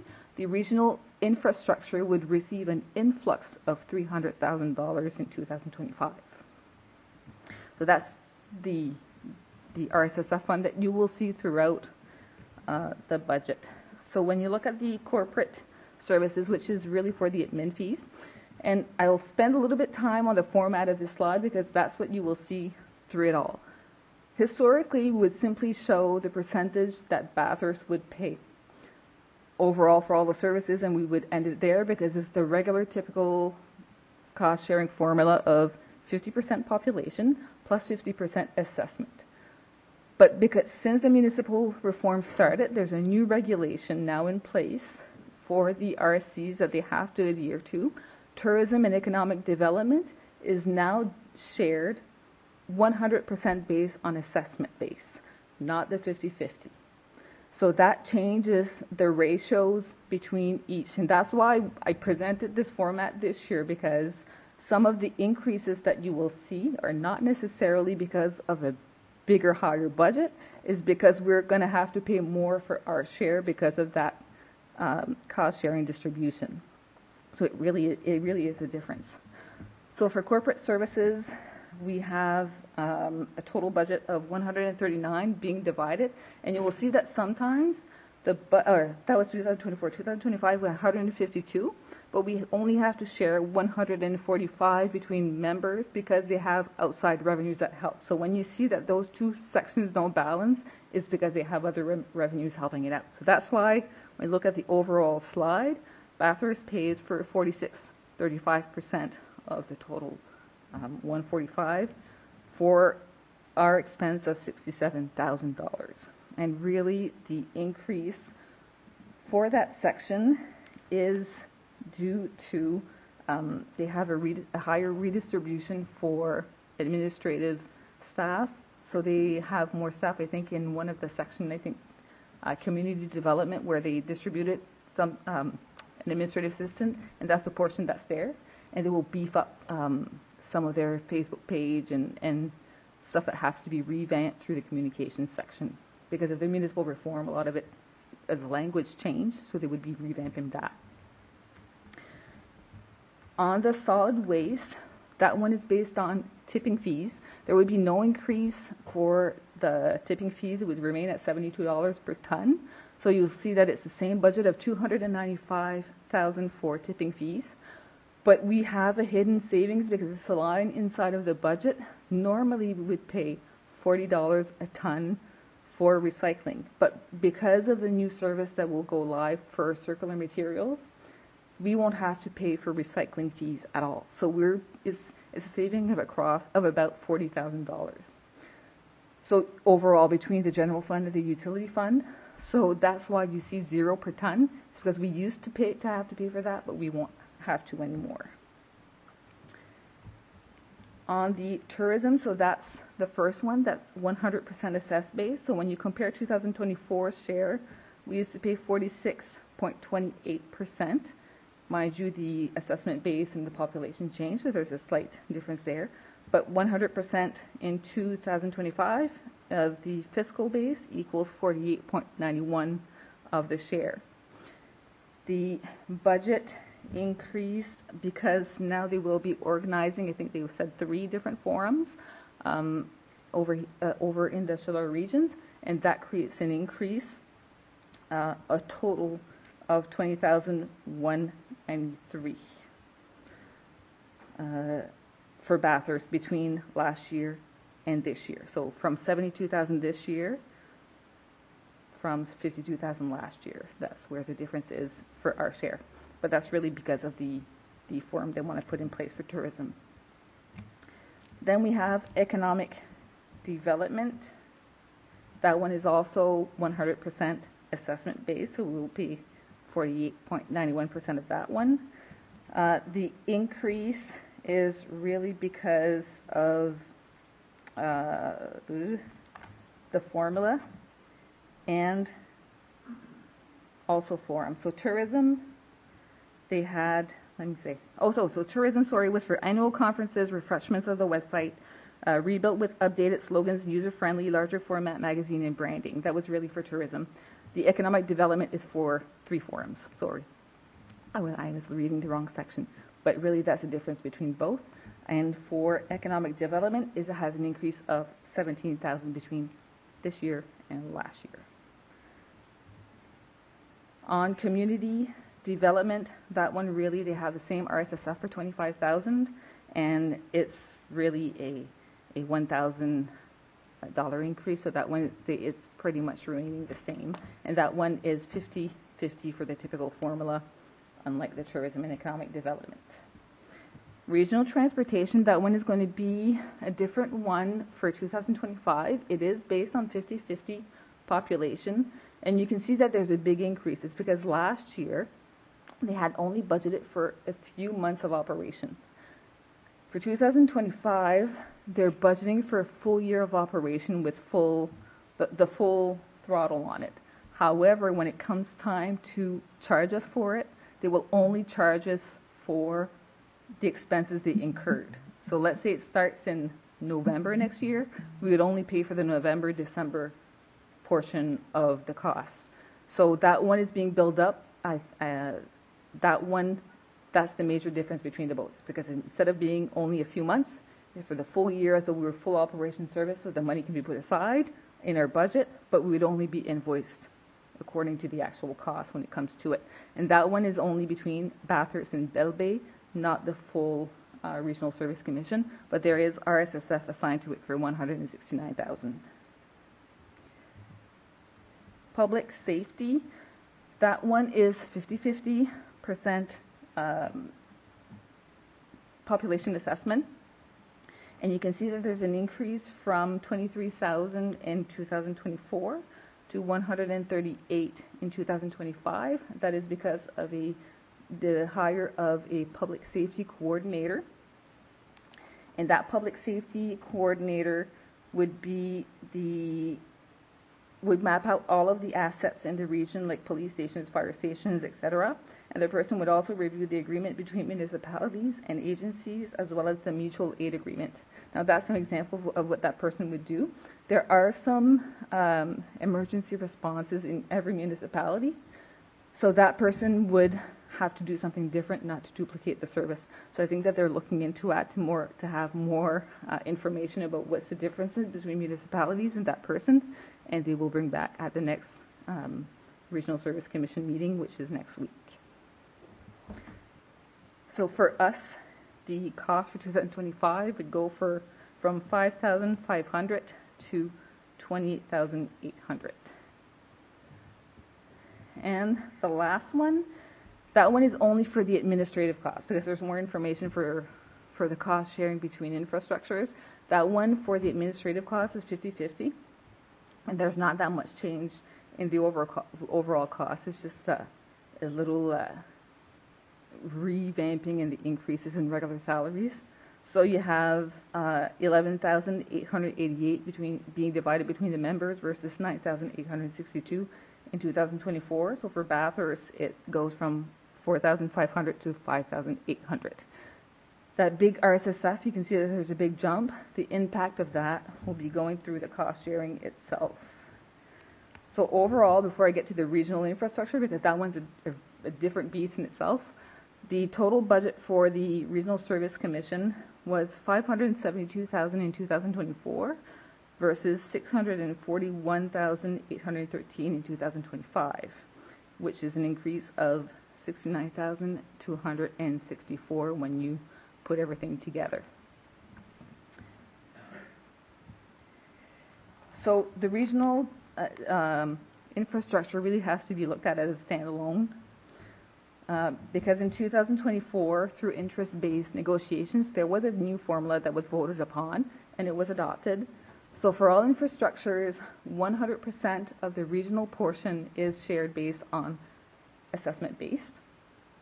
And the regional portions are as follows. So for the Casey Irving, what's considered regional until we can come up with a better percentage is still the same 33%, but the kilometers and everything is taken out of it. It's really straight up 33%. Then we have the Aquatic Center 100%, Spalplex 100%, and the synthetic soccer turf is also 100%. Belgian is capped at 40,000 and Bathurst absorbs the difference. And RSSF for 300 is divided amongst the members to decrease their costs. So if we look at the net operational deficits, and those are the numbers from 2023, for Casey Irving, it was 1.6 million. That will be shared 33% of that amount, not the full amount, but 33%. Aquatic Center, 408,000, which is a decrease compared to last year. Spalplex, 10,000, and the synthetic soccer turf had a surplus for that one. So when there's a surplus, there's no expense to pay, which was the case last year as well. I know it's quite small, but that's the backup or the calculations for it about how it is. So you have all on top the net operational deficits, and when you base it on the assessment base for the shareable portion, Bathurst has a total of 472,000, but then you apply its portion of the RSSF that equates to 181,000. And then we have to add the cap that we're absorbing for Belgium. So Belgium has no RSSF because we are covering their differences, so we get that RSSF. And so we have to absorb that cap.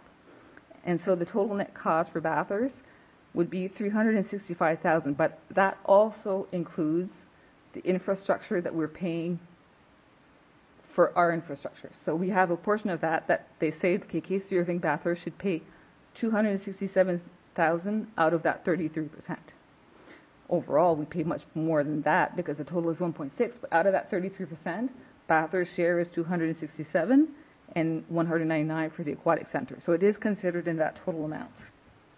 What we really are interested in is what's the impact for direct revenues in our coffers and the expense. So when you look at the revenues for KC Irving, it's not much of a difference because we're already close to having the same formula but without the distance, but we had taken out the distance between Bathurst and Big Bay. So you can see that there's an increase of 11,290, but there's also a decrease in expenses slightly. Aquatic center, that's where the big difference comes from because it was 33% before, but now it's 100% with no distance. So that increases by 121, even though that there's less expenses to share. Because last year was 470 that was being shared. This year it's 408, but we're still getting that increase because of the formula. Then we would get money from the RSSF, and that's the funny part because really our expense to pay for the Spalplex is 4,948 out of the total 10,000 that was shown, but we've never had money to pay for our own portion of our own infrastructure. So because of the RSSF, we get access to that money to help us pay for our own infrastructure through that funding. So that's why when you look at the total revenue and you take off the Belgian cap, we will have 594,000 compared to 355 last year. So that's an increase of 239,000 in revenues. And then we have the Spalplex, which is close to being the same as last year with an increase of 4,409. But total, we will have more revenue by 243,000 compared to last year for our shared infrastructure, which is a better position than it was last year when we budgeted. And that's it.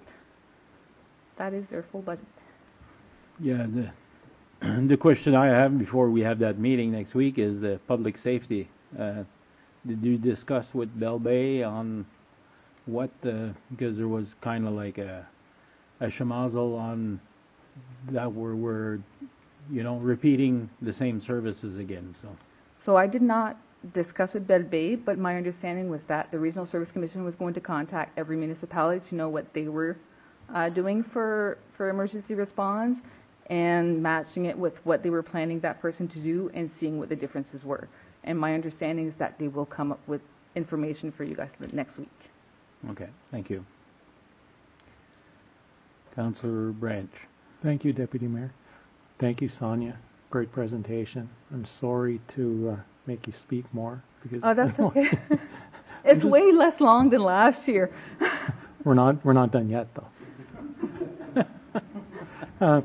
Just curious, what services are legislated? Like there are certain services that the Service Commission provides that are legislated that the city has to participate in, and some that we're doing so voluntarily. So what ones are legislated? To my knowledge, before there were some that was not legislated, like tourism was not legislated before, economic development was not legislated before. To my knowledge, they are now all legislated.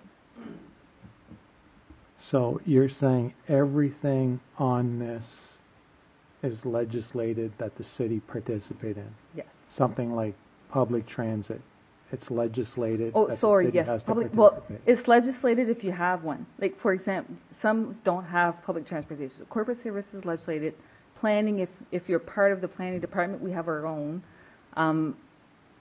Solid waste, it is legislated. Recycling is part of their service through solid waste. Tourism is legislated. Economic development is legislated. Community development as well. Regional transportation, if there is one, it would be legislated if there is one. But if we choose to opt out, that one we could opt out in the sense that when they present the budget, when they have more information for that startup project, they would make presentation to see if the municipalities want to onboard. If they do, then it would become a mandated cost because they can't just stop. But it's a decision to onboard or not when the vote comes. So that one, yes, you're right. Public safety is legislated. Regional infrastructure, if there's a voted inside the municipality or the region, it then becomes that you follow the agreement. But once the agreement is there, it becomes binding, but some municipalities are still in the negotiations. But once the agreement's in place, that one would stick. Okay, so I guess what I'm curious about, like regional transportation, like we never discussed that, we never had any presentations on or anything, so what are we actually contributing for? Like, what's that money going towards? To my knowledge, it is still, because I just saw an overview of the line items. I'll just go back to that slide, 1 second. So the total of $799, there is debt reimbursement cost to pay for the capital debt. There's bus payment, there's dispatchers, there's fuel, there's a whole bunch. It's the same budget as last year, but full year instead of the few months. But that one I think they're still working on to finalize to be able to present to everybody in more details. But as they said, when it comes to that point, they will show a revised budget for what it is and only invoice us the actual cost. The big decision will come when they present that final budget of do you want to onboard transportation or not between Bathurst and Bill Bay. That's when the vote will be going, do you want it or not? So that's really when the decision will come for that one. So right now we're putting the money aside, but you still have to decide if you want to onboard or not. The decision will come to our council. Yes. Well, to the board to bring to their council. Yeah. So this is the last year that they have to buy these buses. So if they don't do it this year, then they lose the money. So basically, they're planning on buying 4 buses. The last time we looked at public transportation, and the buses are fully funded by the federal government. So the last time we looked at this on the previous councils, we were looking at about $300,000 a year just for operating costs. So Well, and that's why I'm curious, Yeah. because I'm not for or against Yeah. transit. Yeah. We just haven't seen anything, right? And Yes. myself, I'm personally not concerned about capital cost. I'm concerned about operating cost, yes, because I can see operating costs being, deficiencies of several $100,000 a year, right? yes, And like I voiced last year when we talked about this at the same time, like I think if the city of Bathurst has a need for public transit, I think the city of Bathurst should assess our own need, and we should evaluate based on what our needs are. And I don't necessarily think we should enter into an agreement with the Service Commission on that, because a lot of the times the city of Bathurst ends up funding a disproportionate amount of the cost. So I think that that should be evaluated from a city standpoint. And just to continue, like the costing model that was provided to us last year, like the costs were not realistic. It was really at a quick glance, everything was on the low side, right? The fuel costs, the operating costs, so it was not realistic at all. So like before I'd feel comfortable approving additional funding, like I would want to see revised costing, and I think the city should look at this independently from the Service Commission also. yeah. So we will get that presentation next week, so next Wednesday, so then we'll be able to bring it back to council. Thank you. Councillor Anderson. Thank you. I totally agree with what Councillor Branch was saying, and one of the questions I had was if they'd actually purchased buses yet, but they haven't. You're saying they haven't purchased any yet? No. And because I remember last year when I was sitting on the RSC, I believe that the budget, like the expense for Bathurst portion after about 3 or 4 years was upwards of $600,000 a year. And like Councillor Branch had said, like the cost, the expenses that they had listed really didn't even cover all the expenses. Yes. And at that point, we're at about $600,000. Not to mention the fact that at that point as well, and I don't know if this has changed, maybe it has, because we really haven't heard anything about it since last year's budget, is Bell Bay was not on board with doing a 50-50 split with Bathurst when it came to transportation. So where does that sit? I don't believe it's a 50-50. I think it's, Bell Bay is getting in on a portion of it, but it's not a full service for Bell Bay or for Beresford. So then once again, Bathurst will be covering all the costs. So what was costed out last year in the budget had Bell Bay included in it, and we are upwards of $600,000. Yeah. So if Bell Bay's not going to be in the equation for the full amount, we're looking at costs of upwards of $800,000 to $900,000.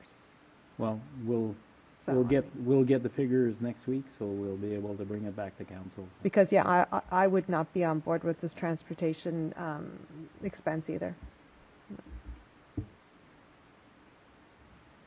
Councillor Burnett. Thanks, Mr. Deputy Mayor. Again, the total cost for running the Service Commission is what? Could you go to that slide, please? 572? Yes. Yeah. No, 573, 2024. 2025, it's 641. Okay. Yeah. And, oh yeah, there it is, 641. That's total taxpayer dollars, right? Yes. Yeah, so the taxpayers are running the Regional Service Commission. Yet Deputy Mayor and I were down to a presentation here a couple of weeks ago when the Minister, Glenn Savoy, is that his name? Said it wasn't the fourth level of government. But if the taxpayer is funding it fully, a small province like New Brunswick has federal government, provincial government, municipal government, and now regional government. And that's totally unnecessary. I think any of the candidates knock on your door in the next couple of weeks, you should ask them, do you really think it's necessary to have 4 levels of government for a small province like New Brunswick? I don't think so. And Glenn Savoy said it's not a level of government, but I disagree totally. Yeah. Thank you. That's all the questions we have. Oh, not too bad. It's really the last slide there. It's like I'm putting it on just to prove a point. Done. Thank you very Thank much you. for your presentation. So I guess that's it for us for tonight. We'll just go to the adjournment so that the special public meeting be adjourned at 8 p.m. Have a mover. Councillor Hondas, seconder, Councillor Scary. All those in favor signify. All those against. Thank you very much, everybody.